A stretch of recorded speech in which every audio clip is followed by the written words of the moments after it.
Mirage é um pouco impaciente. Armado com um rifle de dardo, eletrodisruptor e a habilidade de criar hologramas e se tornar invisível, Mirage é um robô furtivo. Quando ele não é invisível, geralmente ele pode ser visto com seu parceiro de combate, Veljak. Ele às vezes é chamado de Dino.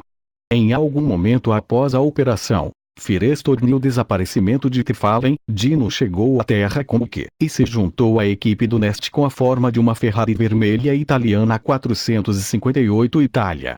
Dino juntou-se aqui, Bumblebee se desvipe em uma missão para retirar um site ilegal de armas nucleares no Oriente Médio. Eles conseguiram penetrar a base com facilidade, graças a que se disfarçasse como o carro do ministro da defesa do país, mas Dino transformou-se no modo robô no instante em que atravessaram a barreira e, com as lâminas piscando, pediu educadamente que os guardas humanos se debruçassem enquanto os Autobots passavam por seus negócios destrutivos. Pouco depois, à medida que os Autobots se reagrupavam na sede da Nest em Washington, Dino informou Charlotte Mearing de que o Optimus Prime estava com mau humor sobre a descoberta de uma peça de tecnologia australiana que ele encontrou em Clobobil e não estava falando com ninguém, e muito menos com ela.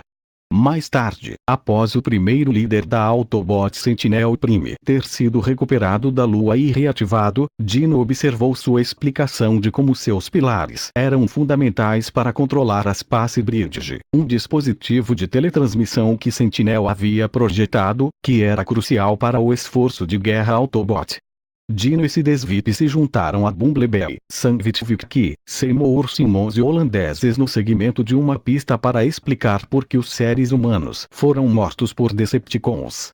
Dino e Sidesvip chegaram ao apartamento de Sam a tempo de testemunhar uma discussão entre ele e Carly, embora desconheçam completamente que o carro de Carly era, de fato, Soundwave disfarçado.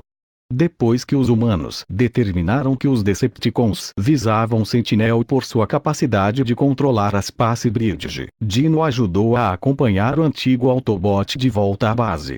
Enquanto estavam na estrada, eles foram atacados pelos Dreads, que tinham vindo tomar Sentinel.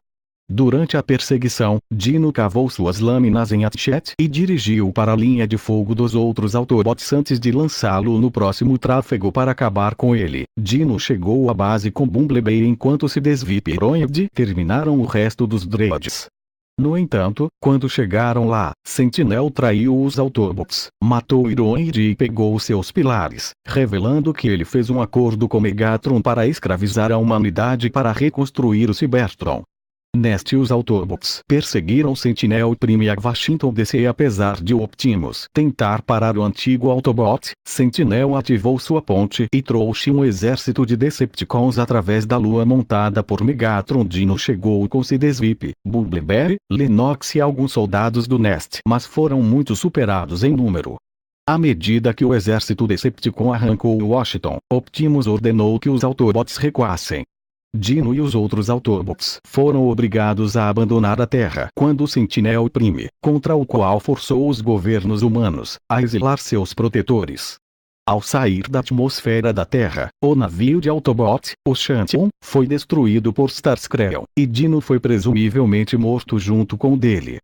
Companheiro Autobots, no entanto, sabendo que Sentinel e os Decepticons não honrarão sua promessa de que a humanidade não seria prejudicada, os Autobots se esconderam nos impulsionadores de seu navio e, de forma segura, espirraram até a Terra antes que um navio fosse destruído.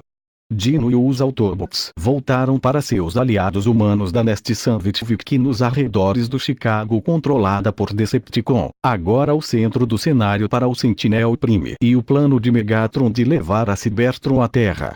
Dino e os Autobots dirigiram as ruas para os pilares quando um driller comandado por Shockwave atacou o grupo.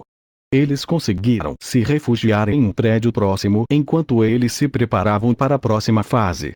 Após a equipe do Nest ter sido equipada com boomsticks e grapple-luvas, os Wreckers proporcionaram uma distração para Shockwave, permitindo que Dino e seus companheiros tenham tempo suficiente para fugir. Logo, 4 Autobots foram capturados por Decepticons, comandados por Soundwave e Barricade. Bumblebee logo depois foi capturado. como Dino lutou contra seus captores, o traidor humano de Langwood convenceu Soundwave para executar o Autobots, começando com que Dino e os outros teriam sofrido o mesmo destino que o cientista Autobot, se não fosse a intervenção oportuna de V.L. Brains, cuja nave dominada por Decepticon requisitada chovia lutadores contra as forças de Soundwave, permitindo que os Autobots deram as mesas e destruíssem seus captores. Liberado, Dino e os outros se juntaram ao Nest e ao exército dos Estados Unidos em um assalto ao edifício com as colunas, onde Dino foi mão a mão com Decepticons entre ele e os pilares. Em um ponto na batalha, o braço esquerdo de Dino estava gravemente ferido, limitando suas habilidades de luta e eventualmente, o pilar de controle ativando a ponte espacial foi destruído por Bumblebee e Ratchet e as forças Decepticon foram destruídas. Agora, com a Terra verdadeiramente sua casa, Dino se aproximou de seus camaradas desgastados na batalha no final da batalha. Nos quadrinhos do filme da IDW, quando Sam Witwicky e Bumblebee estavam sendo ameaçados por Decepticons depois que seu companheiro pequeno Brains, Mirage e Veiljack chegaram para salvar. Mirage provocou e feriu-se enquanto dormia, e exigia que os Decepticons restantes o levassem enquanto se revelava. Usando sua invisibilidade para sua vantagem, ele lutou contra os Decepticons com Bumblebee e Veiljack até Optimus Prime chegar com reforços do Nest. A sorte de Mirage acabou quando Shockwave se aproximou da cena e explodiu ele e Veiljack, deixando-os terrivelmente feridos.